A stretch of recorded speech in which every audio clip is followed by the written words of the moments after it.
Yeah, but all over the hill. It's been a while since we've seen this. It I takes a mean, they while. have Jonas in the 8 line. That is about it. Poor Diona's always being used as a as a battering ram, dude. That feels like me in Onslaught when you are FCing. For real, for real. Huh? Huh? Slanderous accusations. You need a strong father figure. Mm-hmm. Well, I'm just saying. All right, so zero line push now getting started by Cashback. Just waiting until everyone is there. The mouse is probably going to see all of them, but is it going to be too late is the question. I said now, gonna go hold down 705A at that range is not going to get penetrated by a lot of tanks, certainly not by a mouse. Double 705A now getting found out, and the mouse does do a good peek, does get the information. This needs to spark a rotation by hit and run. Yeah, it should, but instead the double 60p on the 8 line was going to get some damage in as well, as Miku and I think Kubash connected one out of those two shells on towards those tanks. But Miku now a little bit isolated. He's going to be running away, trying to escape to a safer area. He's going to get punished a little bit for this, though. You would assume takes one shot of damage, less than I would have thought. And Dionis now pressuring the 8 line, but he's running into Monster and Mineros. I think he is now realizing that he's in trouble. He's going to continue plowing down the 8 line. But for Cashback, that is a freebie for the side of Hit and Run. Yeah, freebie, but maybe he's just there to buy time, as Cap has now been started 40 seconds, and that mouse in the 8 line obviously had a lot of HP that they need to chew through. He's now even going to drive in towards the courtyard. The 60p there, Miku with a non-connection. Monster and Minairos now both driving on towards him. Kubash also not connecting onto Dionis, who's still on 1000 HP. And as all of this is going on, the Cap keeps going here. 21 seconds remaining. Hit and run. Yes, they're getting the freebie in the 8 line, but they do need to get the resets. It doesn't seem like they will be in trouble, though. Piotr already peeking out here to get that reset. He does take 1k to the face. Marcel, they're using his teleportation device to even get across. And for Cashback, it's again not looking that good for them. Liberty just dying there on that cross. And it's all hit and run this game. Cashback there with this attempted play. Not the way. And I, again, would like to question the VZTD's usability. Yeah, the WZTD once again making the match a 6 versus 7 from the get-go. Like, yes, Vladislav might get some more shots in right now, but at this point in time, the match is just over. It's decided. The damage that he's going to do and the damage that he was going to do from essentially the beginning was going to be useless damage. The TD that he has, it doesn't really bring the TD of his, the HP of a super heavy. It doesn't have a turret, so he can't really drive in. It can't really commit. And the thing is, like, those TDs with the 395 pen, they feel like they're really supposed to counter one singular position, the G23 position. But the way that Cashback have been playing this round, that position does nothing, right? Because if you commit everyone over the hill, what does the G23 position even do? Like, it feels like they're trying to counter something by hit and run that has no impact on their game plan anyway. Just having an extra tank for the way they played would have been useful. Like an actual combat tank, I don't know. So another 60TP or something, or even 50B or IS4 would have contributed more than the BZTD, who cannot really brawl. It's not like a brawler. It's not that kind of TD. So, I don't know. Like, okay, pushing off the hill, but then, you know, you have this mouse, the Yonex. Feels like he's just being used as, I don't know, sacrifice. Every game, the Yonex is sacrificed. This time we drove down on the 8 line. Sometimes the greatest plays Gihan come at the least amount of damage to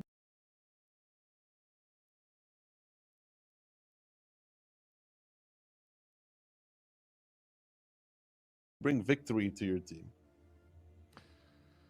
And while that might indeed be the case, this time no amount of pinging on the map by Dionis would have changed the fact that his team was going to lose here, as we also see that the 50B, one of those playmaker tanks, didn't really come into play with an impact. It's like, yeah, the game plan, like, the game plan by Cashback, it doesn't really, like, nah.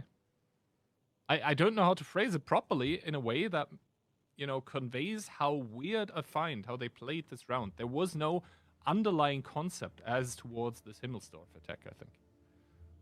Yeah, the Simulsurf attack, I don't know. It's gone and forgotten. They got to switch to their defense now for hit and run.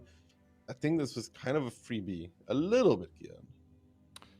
Uh, Honestly, I think hit and run, they are going to say thank you very much. We'll take the round and we'll take the lead in the match 2-1. As yeah, this was round number 1 of Himmels. Sides are gonna get switched, and we are going to see at least one more round of Prokhorovka. But if you're hit and run, then this is going to be very, very good already for you, because yes, they did lose round number 1 of the match, and quite decisively so, because they didn't anticipate the all-in by Cashback. But rounds number 2 and 3, it felt like Cashback was trying to do something, but it completely fell apart against, like, it wasn't really some super ingenious defense that we saw by hit and run here in the last round. It was just pretty standard. You know, some people north, 3 tanks, 1-2 line. So it was basically a 4-3 split. The mouse getting the info very, very early, and they had all the time in the world to rotate. They got a freebie even in the 8 line with the mouse. They weren't under any time pressure because Piotr in the G line was able to get the resets. So I don't know, maybe Cashback are trying to play some different meta that they perceive. Because yesterday, in between Cashback and Burger, there were some really interesting tank choices. So it felt like they had a different perception on how to play the maps than we saw from a lot of other teams recently. But it seems to me like this different perception doesn't really live up to what hit and run are playing, at least. But anything is still possible, huh? Yeah, of course.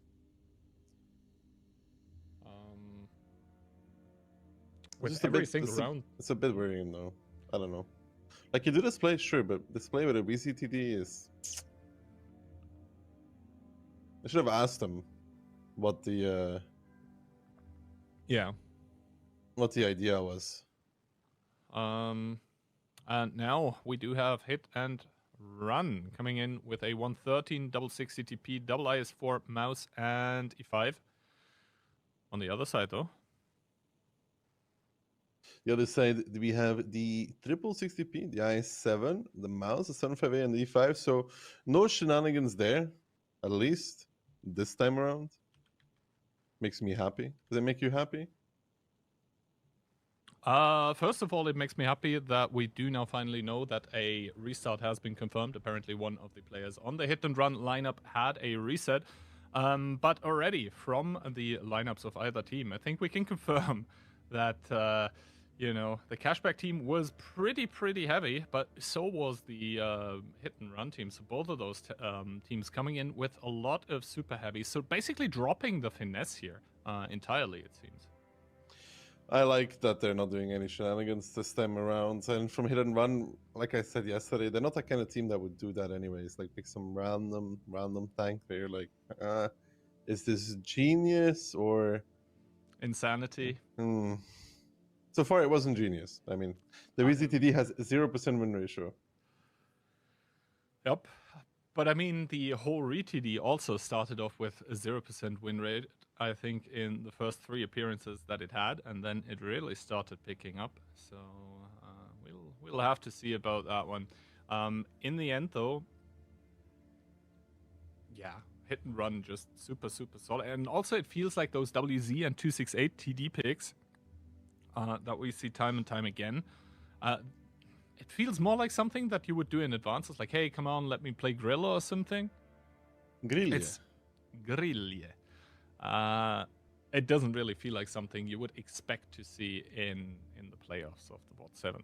And so far, it's been brutally punished. So it has been, and it will continue being so as well, because the 268 has 0% win ratio. The VZTD has 0% win ratio. I'm not going to say there's a common trend there, but...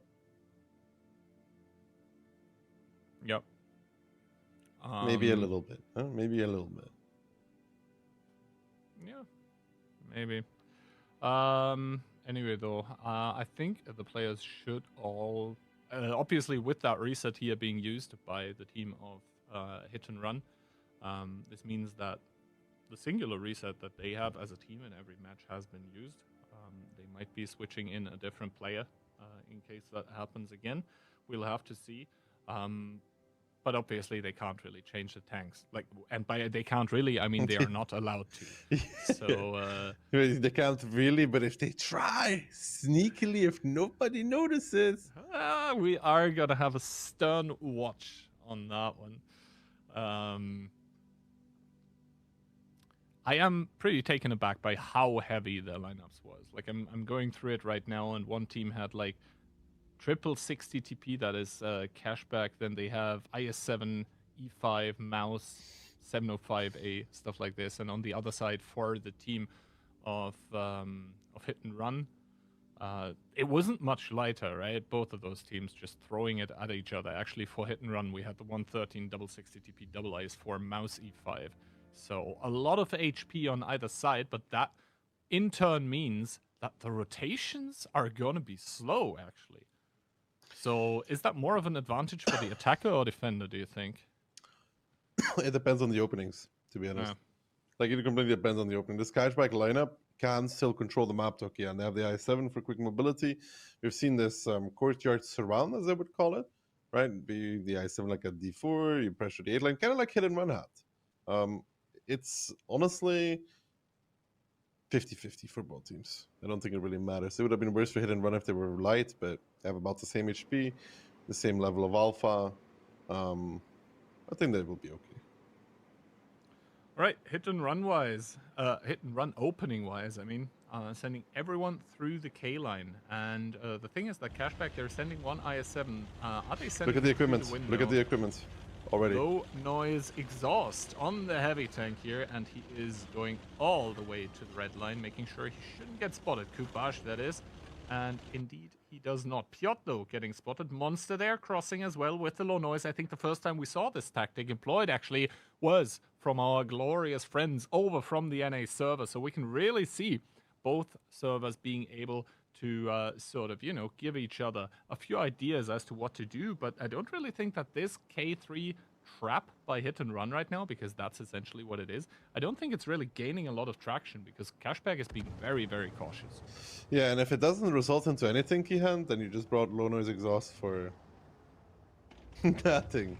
But then you don't really lose out on anything. It's just a turbo that you wouldn't have, which they would be using on these tanks. You would be using turbos, and you may wonder, what about the gun? Yeah, well, it's awful, but you have to live with it. It ain't about what you like, Yep. Lakina, though, very, very far pushed up, and now even the advantage of the low noise exhaust being completely gone here. I said they're spotting out Monster, and he knows that something is a foul. How did that IS4 cross? And he sees there is one more IS4 in the enemy lineup. There is a 113 if they did actually bring low noise exhaust, which he doesn't know. Like, he's never gonna know. He will never be able to find out, except if he watches the replays after. But he will relay that possibility. HE shell for 150 connecting onto Monster, only taking out the driver. I think that should do more. Yeah, that should do more. Would be funny. But Monster there gets a good shot back, though, on him. So far, not much has changed between these two, and Cashback is completely happy with this. They're like, okay, sure. I mean, Monster's not really going to pen this 705A, and I don't know how much HE Ice has, but... I can actually find that out for you. Give me a second. He has 6 more remaining HE shells, but you don't need HE if you can pen with other kinds of ammunition, so maybe he... Okay, I said is a Giga Chat. And how many? He has 6 more HE. Yeah, so at an average of 100 kids. That's 600 damage. That's a lot of damage. We all know damage is damage. True. I mean, it does stack up over time, Monster can't really trade against the 75A. Every time he does, he takes an HE shot to the face. Exactly, and Monster obviously doesn't have the information that we have. He doesn't know how many HEs Iset has. For his sake, Iset could have, like, I don't know, 20 still remaining. He's probably quite unhappy right now, Mm-hmm. I mean, the rotation starts coming in with the IS4 and the 113 respectively. Obviously, Monster is committed in. He's not going to be able to rotate anymore. The other tanks, however, are able to do it. So I think Hit and Run are realizing that this 1-2 line pressure that they was trying to do, it's getting shut down by a singular tank currently. And yeah, the next HE they're connecting onto Monster. 120 damage. And now Lakiner here sees Piotr advancing. Does not see the other tanks, however. So the 113 and the E5 actually make it across unspotted. But who are they driving into? It's going to be another 60 TP waiting, hold down in that 8 line. So far, Cashback doing a good job with the positions that they have, even though they don't even really see what's happening. Yeah, now they're trying to peek Lakiner, but he has a little bit of a hold-on position as well. He is starting to bleed. Good connections there from the boys from Hit and Run. Now Kubash and Mineros from behind, the 1-2 punch combination, dropping him down towards the one-shot. And now Conrad from the outside is going to shut down Lakiner. And now, though, Cashback seems to be in a little bit of trouble. I mean, yeah, they're up in HP, but you and me know both that Vladislav here in the 8 line is out of friends, out of teammates to help him. And Conrad is burning though in the background in that mouse. It does happen quite often. Still an HP lead for Cashback, but the guns in the game is important as well as Vladislav goes down. It's now a 7-on-5 where Cashback could still bring it home, but it's a little bit annoying playing against all of these guns. Yeah, Cashback, they also have the problem of bringing in their guns into the fight. Eindel there in the mouse. Yes, it does have a lot of HP, but the armor of the mouse against 113s, against IS4s, against C5s, it sort of starts falling apart. And yes, ISET is going to be able to contain Monster here, but looking at the HP, that is 2.5k HP, that is containing 1400, and the problem there is the 705 can't really push the IS4 reliably in this position. And now Hit and Run are starting to try to convert that gun advantage into some HP, as well as we do see the trades going their way. And now Monster and Conrad, the two of those, actually starting to push onto ISET, who all of a sudden is like, oh crap, I'm in the 1v2 situation here. Guys, on the other side of the map, you have to do something, because even though I have 2.4k HP, I'm not going to be winning this one. No, and that's just a number advantage that currently Hit and Run is utilizing. They have 7 tanks versus just 5 from Cashback, because they found Lakiner and Vladislav. And I think Lakiner and Vladislav, I mean, Lakiner made the mistake there of trying to, how do we say it, pressure up on that 5 line, and he didn't have proper coverage anymore. Good shot there from the mouse in return, though. Ice does one more against Conrad as well, but he's going to fall now. That leaves only 4. Oof, almost got around that corner. 4 tanks left standing from Cashback, and now the HP advantage that they had has also just disappeared. Yeah, I mean, Iris also recognizing that his cupola is on the correct side, actually, of the hulldown here. I mean, time actually being an issue. 1 minute and 23 seconds is everything that Hit and Run have to chew through the HP of Cashback here. And Dionis holds a lot of it, takes the first shot of damage in this game from Monster from the sidelines. So all the tanks here by Cashback now realizing they need to make something happen. They need to break out of this contain. They need to generate ways out of the yellow flood that is everywhere around them. But Hit and Run, they're not going to let them go. The first kill for Cashback finally coming in, and Dionis is going to be the focus for Hit and Run here with only 50 seconds remaining. Yeah, and I think Liberty is going to try and make a run for it right now. That E5, they do find Monster, and Liberty's like, okay, boys, I'm trying to get out. I don't think I will make it, though. He gets picked up by Conrad. It's just Dionis now with 37 seconds left. I mean, I don't see him run away from this. Marcel on the move. Good shot there from Marcel. Very important, because Conrad can make him a one-shot now if he connects. He doesn't, but Conrad, I think, finds the tracks of Dionis. That gives Miku an opportunity to actually shut it down in the 60p right before he gets over that hold-on. And Miku will find it with 16 seconds left. I don't think they would have... I mean, they might have just barely got him if not for that track. But I'm not sure, actually. He might have lived, actually. Yeah, so Miku there, close, but he does lock it in for Hit and Run. And that was probably, if you're holding it with the Polish team here, a little too close for comfort. Normally, they are known for very, very good, very efficient time management. But I think upon seeing that singular 705A in the 1-2 line on the rails, they took a lot of time to decide what they were going to do, and I think that is pretty uncharacteristic for the team of Hit and Run. Uncharacteristic, sure, but they still barely made it. So, all good at the end of the day. That it comes to be for them to be at 3-1. They lost the first round, but it's coming back nicely though. It's indeed coming back nicely after losing the first one, and it wasn't even really their like. Yeah, maybe they could have all in themselves in the north and maybe won it that way, but against the blind all in, you just sometimes lose, right?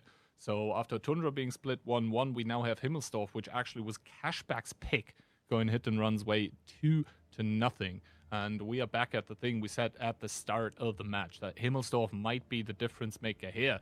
If Prokhorovka goes 1-1, then that would be hit and run winning here, and they're starting defense.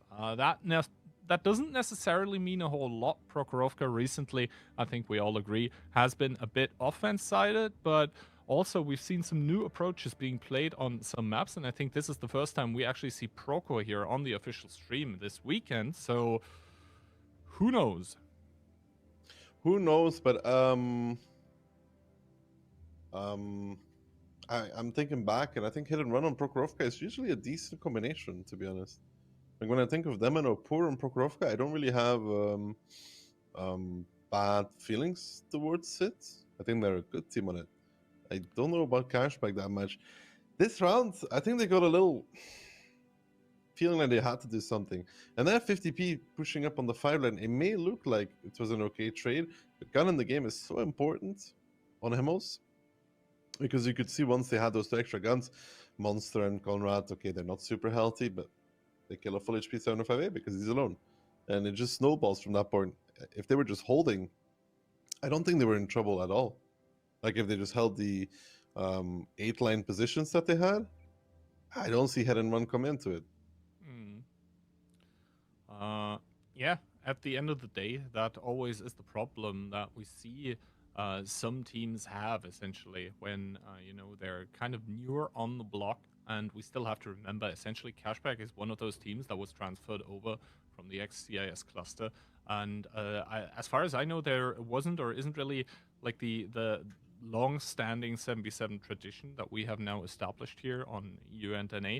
And so some of them are still adjusting.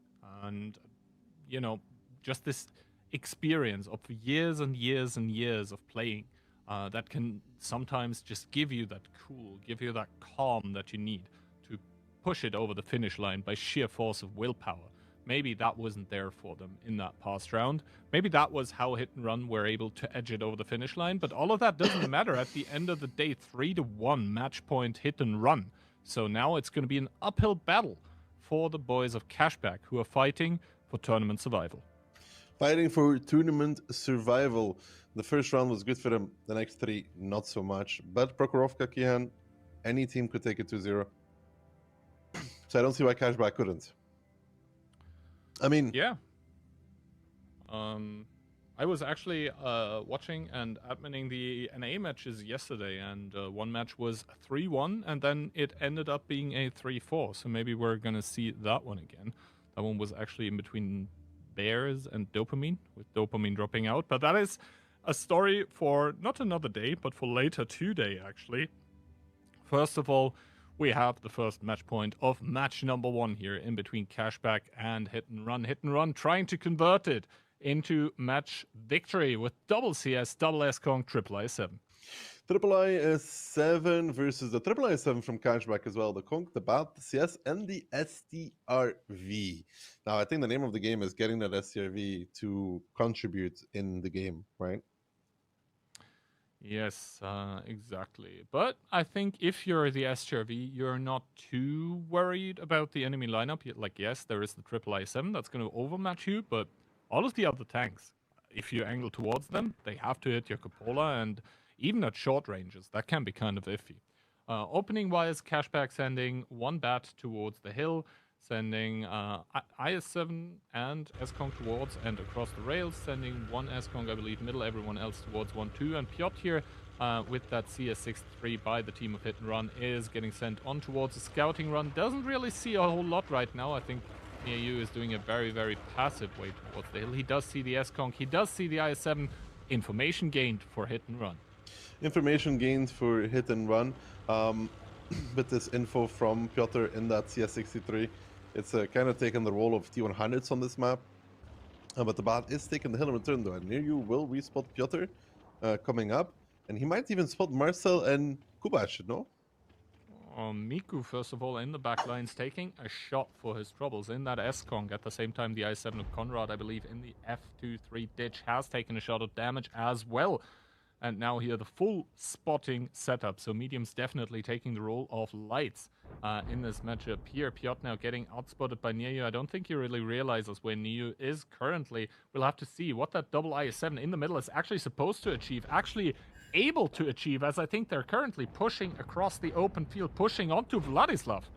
Yeah, pushing onto Vladislav, but there is an SCRV covering this the whole time, though, and near you at some point will push Piotr in that CS63. He can't fully clip him, he'll need one shot from his teammate, but Marcel, in the meantime, is not having a good one. Down towards the one shot, and he will fall. Sure, Vladislav also fell, but in return for that, Kihan, you can say that it wasn't really the trade that you're looking for. Liberty, though, was taken by surprise, took a lot of damage. Eindel spots out Monster, but he's getting crossfired from behind as well. The I-7 from the dip, I think it's Conrad, is giving shots. Liberty trying to support as well, but his shells are just not that good. On towards the CS63 running away. And yeah, Monster will finish Eindel. He should, at the very least, get the connection. No, the non-connection. Eindel with an opportunity, but Conrad with the shot down from the back. And as the dust settles, Kihan, this I-7 push down 1-2 has really cost Cashback, because sure, they killed Marcel, but now they're down double IS-7.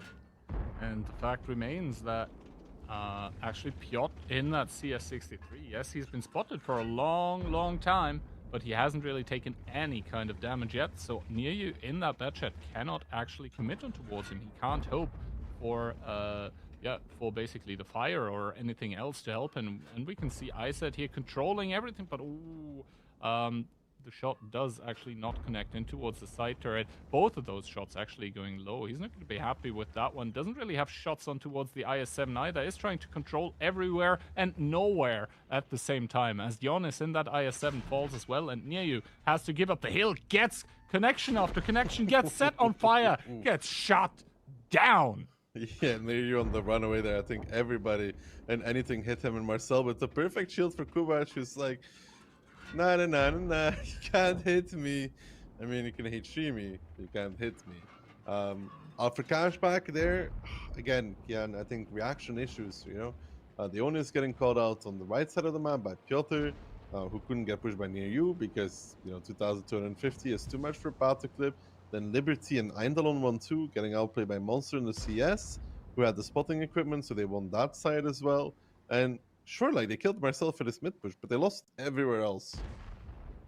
Yeah, exactly. And the hit and run push in towards the middle there actually looked a bit dicey when it started, to be perfectly honest with you. But now hit and run just able to, on an individual level, able to react better. And the thing is now that Minairos from behind Lakina is just going to have free farm, because Lakina, he cannot really turn his turret away. That's not a possibility, because as soon as he does that, then not only does Minairos have the superior position, the I-7 from the other side will also be able to hit the turret shots in towards Lakina, as we see now. Like, he doesn't have anywhere left to go. Even Piotr starting to overpeak, adding insult to injury. Minairos with one more HE will be able to do it. Maybe not. It's going to be the APCR, so Piotr the one to pick it up.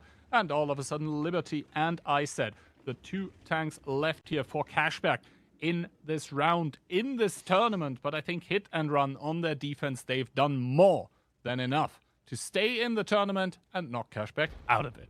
Yeah, the sad part there for Cashback is if Liberty and Eindel together push down 1-2, they will catch Monster, you know? Like, they will kill him, because Conrad can't really peek the hole because of the SCRV, you know? So they would have cleared the entire 1-2 and won the game. They got so focused on this middle push from hit and run, which is, you know, complements the hit and run. They did get all the intention with Marcel and Kubash, that Liberty and Eindel, like, Liberty took like half his HP in damage, so he didn't want to push anymore, and then Eindel was going by himself. Imagine a world in which they pushed down 1-2 together. They would clean that side of the map rather easily. Yeah, just once again, I think like the second round on Himmelsdorf, we'll see Cashback with maybe failing nerves, maybe just the wrong calls because of lack of experience.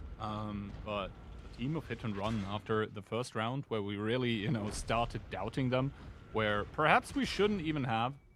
Here we see the hit and run that we are used to, the hit and run that we did not see yesterday, the hit and run that we expect to come in, show up, and just shut down enemy team round after round after round. So good stuff for that team. We're going to see them not later today. I don't think we're going to see them tomorrow again in the semifinals of the lower bracket. For Cashback, unfortunately, it's back towards the drawing board. As they are out, we have to say goodbye to them. But yeah, good performance by Hit and Run finally. Yeah, first round looked bad for them, but afterwards, great recovery. Just solid gameplay, making all the right moves, making all the right adjustments, deservedly so winning out this match for Cashback. It is indeed waiting for the next opportunity to show themselves because they are out as these boys from Hit and Run will continue down the lower bracket. So good overall performance from them. Good recovery from yesterday, right? Indeed. And that is also what we talked about earlier, like the mental capacity, the brain power, if you want, to, take a 4-0 loss yesterday. That looked very, very brutal, we have to say.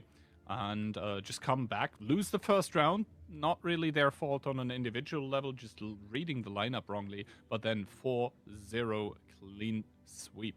So good stuff overall by the team of Hit and Run, at least today. And I believe for the time being, that should be enough from us in our segment of the first match of 5 that we are going to see today. But I think now it's time for the two analysts to make more sense of what we just saw. It's time for Toxic. It's time for Insane. Guys, we can't wait what you have to bring to us. Are you sick and tired of being relentlessly shamed for your lack of skins and loot boxes and other cool things? Well, don't worry about it. We've got you covered, Jimmy. Hi there, we're Million Pugs. You've probably seen our logo on stream, but here's what we actually do.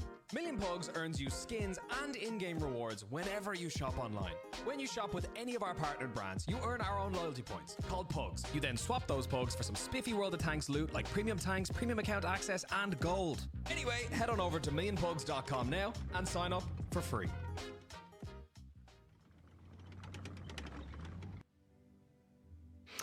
Well, congratulations to Hit and Run. We finally get to see them perform because yesterday it was not pretty against W, and they're going to be moving into the next round of the losers bracket, and we have Toxic to say goodbye to Cashback. Yeah, Cashback did not have the most formidable run here, to be honest, but they didn't have a really easy match in the lower bracket. You don't really expect to be facing Hit and Run, who is probably one of the favorites for the tournament in the lower bracket. They had to deal with it, and Ducky made my predictions sound kind of insane, but in the end we were both just one round off. So Hit and Run really showing here that yesterday was maybe just a slip up, and they will be coming back to still try and win the tournament. Yeah, and Cashback had a great start. It was a bit scary, especially after the performance of Hit and Run. But they managed to get back on track, taking the victory in a good scoreline. So they're going to be meeting either Tango or Bugger, which is the next match of the day. What's your take on it, actually? Oh, I feel like that is a tough match to predict, because both of those teams seemed very random in their performance. So like Tango has good players, and in their match versus W they had some really, really good rounds, but they still lost the match, I think 4-2, whilst you had Burger beating Cashback 4-2, but then also going 0-4 versus Opur. So both those teams not really the strongest performance so far, but we will be able to see what they can make, maybe fighting a more equal opponent.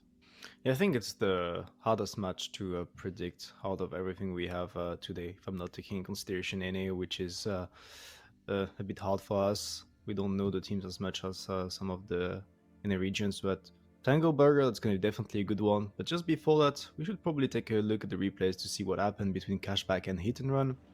As we were starting on Tundra, and Cashback was actually going very aggressive on their attack.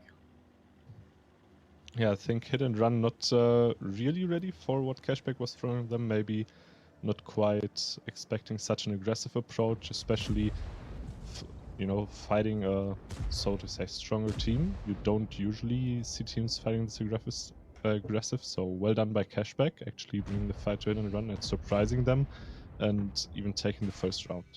I mean, it was a very aggressive lineup from the side of Cashback, triple 277 and E5, 5A. They only had like the S-Conk and the 6TP that are a bit slower, but you could see that hit and run, they focused around the base 2. They were expecting a full push here initially, and instead Cashback went over the north, so they caught them off guard, managed to get the good angles, and it worked out for them.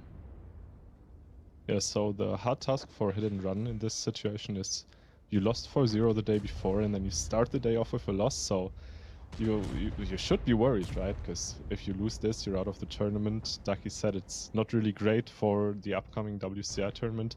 But then Cashback, they threw them a bone. Dionis there at the start, just really dying for free. Opens up the map for hit and run, secures them a gun advantage, so they are just able to do these kind of pushes, take more map control, and see where they go from there. Yeah, I mean, I don't have any explanations to that play from Dionis going into this position. It was very risky from the side of Cashback, maybe some sort of a bait, expecting Hit and Run to respect the fact that they would cover him properly, even though they didn't. But Hit and Run, they went for the easy play, take him out, push over the base 2, take down the E5 also, that was isolated and pretty alone. And then you could see that they had a pretty simple round in the cap, didn't drop a single tank. And then next up on Himmels, it was 1-1 tied between these two teams. You could see that Cashback tried to go over the base, then also the base 2, but Hit and Run was pretty well set for that, and they managed to catch the mouse on the way, which was probably very important. Yeah, Ducky was hating a lot on the WZ. I personally still think it's not a bad vehicle. I just don't think it's really the tank that you want to bring to an attack, because our beautiful castles already mentioned it's a turretless TD. You can't really have that much flexibility with it, so bringing it in an attack, if your initial plan doesn't work out, you're kind of stuck with just, a rock that is binding you to a certain position and play. And that was just not the correct play for Cashback, but they had to do it, because otherwise they are just missing a tank. I have to say that yesterday, when they lost against W on their defense, they made a mistake to combine a repush to the north with like 3 tanks, and they were very slow on the courtyard side. And this time, you could see that they fixed that. They only had the mouse into 7-7, and they waited for the right timing to push up. They did it with the tanks over the courtyard first, so that's a good adjustment from the side of Hit and Run. And next up on their attack, they found the weakness in this defense from the side of Cashback. This 60 TP of Lakiner that was pretty alone in the courtyard. You could see that the coverage was not on point. The E5, the mouse out of the fight, the 705 trying to have his 1v1 but not helping out his teammates. So the weakness there was the banana. You could see that they dropped Lakiner, they kept on going, they took down Vladislav, and it was a pretty easy and convincing victory then from them for that attack. Yeah, Q was saying something about the time management from Hit and Run not being on point here, because it did get very close in terms of time in the end. I mean, that's really the only factor that Hit and Run was playing against, but they had 15 seconds left, so I would say it's perfect time management, right? Nothing done wrong there. Close. And well, this is kind of the pre-decider for the entire match, right? Because if you're down 3-1, it's really hard to come back, especially due to the mental strain that you have. If you lose another round, you're out of the tournament, there's nowhere to go. And Hit and Run kind of profiting on that, putting the fight towards the enemy and instantly over-pushing this middle part, taking basically the entire map, splitting it, and Cashback has nowhere to rotate from here. I mean, this is pretty much what we expect from those players, like those infield players, going for some aggressive tactics of the middle with the double S7 pushing, and then, like, well, it's a bit lucky on Niu here, but it's also some good shooting, especially from Kubac all the way there, the S7, to take out Niu. And at that point, well, they were 3 tanks up, HP up on their defense, full control from the side of Hit and Run on that Prokhorovka defense, and a well-deserved victory to move into the next round of the losers bracket. Yeah, with that 4,000 HP lead, there's only one team which I see losing that, and that is a team from the clan Meme. But Hit and Run will not be having an upset like that. They are just closing a game like this very easily. So great stuff from them, coming back from their loss yesterday, and also from their loss in the first game today, and being able to bring it to a 4-1